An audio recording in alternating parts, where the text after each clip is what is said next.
Hey everyone, Eric Rodabois. So I want to do a deep dive onto what you need to do if somebody approaches you with an investment opportunity.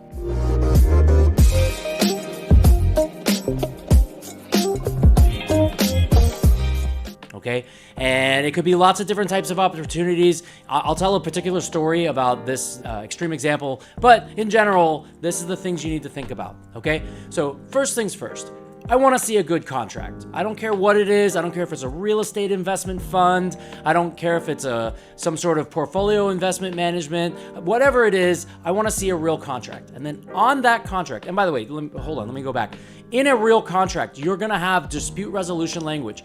The purpose of a contract is not the bells and whistles and the proposal and flowers and sunshine and how we're all going to count the money when we all get rich. The purpose of the contract is for when things go bad and you go talk to a lawyer and they look to see how you're protected. It's protecting you on the downside. It's really not protecting you on the upside. The upside is the first page. Page 8 or 9 or 10, the last pages, those are the ones that are protecting you on the downside. Okay, so we're always looking for dispute resolution. We're going to look for forum selection, choice of law, and we're going to look for attorney's fee clause. Maybe there's going to be an arbitration clause. You need to learn your rights. Okay, that's why it's a good idea. Now, in my particular story, my friend was investing $500,000. Now, for $500,000, you'd think you'd do some due diligence.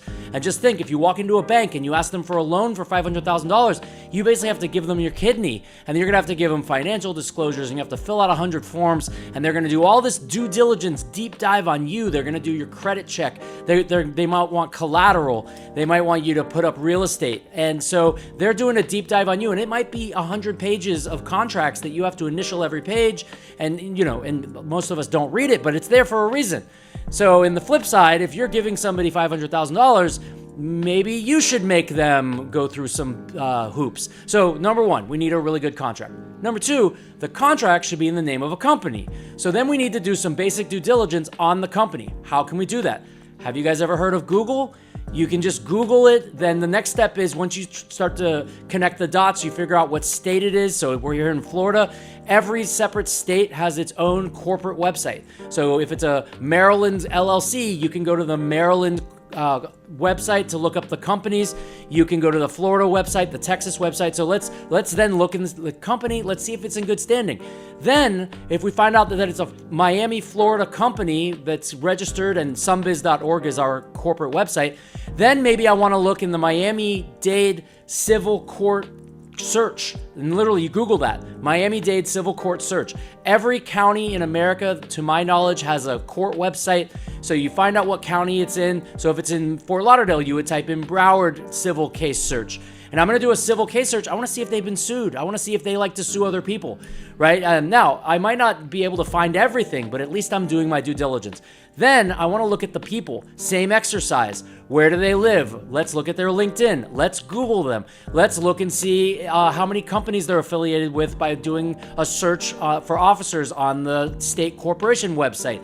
Let's look and see if they've been sued. If they're a Miami-Dade resident, how many times have they been sued? It's the same process, right? And then in my story, the lady gave $500,000 to someone who would manage it as an investment for her. He was going to be investing it in a day trading account.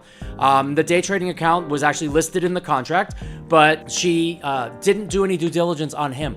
Everybody who handles finances in the United States has to have licenses. They have to be regulated. They have to, and so by the way, there's a search. It's called FINRA search. So if you just type in FINRA, that's FINRA, that is actually one of the best public search websites I've ever seen. You can put in how you think a name sounds and it'll probably find it. Like, it's really a good website. And so you can put in this case, we have the person's name. So you put in the name, and if it pops up not licensed, no licenses, then you need to ask yourself, hold on a second. Now, take it a step further. I go back to the story. The contract didn't have any real contract language. It didn't have any dispute resolution, so it wasn't a real contract. It was just like a bells and whistle proposal. It was in the name of a company, and I'm gonna go like this because I couldn't find it anywhere. It didn't actually say LLC or Corp, and so you couldn't find it. There was no company. I tried Googling it. I tried searching for it. There's another website called Corporation Wiki where you can try to look up any company, and it'll tell you for most companies. It'll be like, oh, that's a California LLC. Then I'll go to California and do my due diligence. Oh, it's in Los Angeles. Then I'll go to Los Angeles and look for court cases, right? You see, I'm just doing probably 20 minutes of internet research, And moral of the story, the guy was unlicensed. He took all her money. He's disappeared. We think he might be in Canada. And now we are going to try to figure out what we can do to help her. Now, the good news is there might be ways to help her. The bad news is we could have helped her so much more back in the beginning if we had just done 20 minutes of internet research. So guys, before you give anyone your money, think like a bank, do your due diligence, check for references, ask for collateral, ask for a good contract. And if they don't have these things, then you need to think twice about making that investment. Thanks everyone. Eric Rodebois. Leave a comment if you like it. Bye.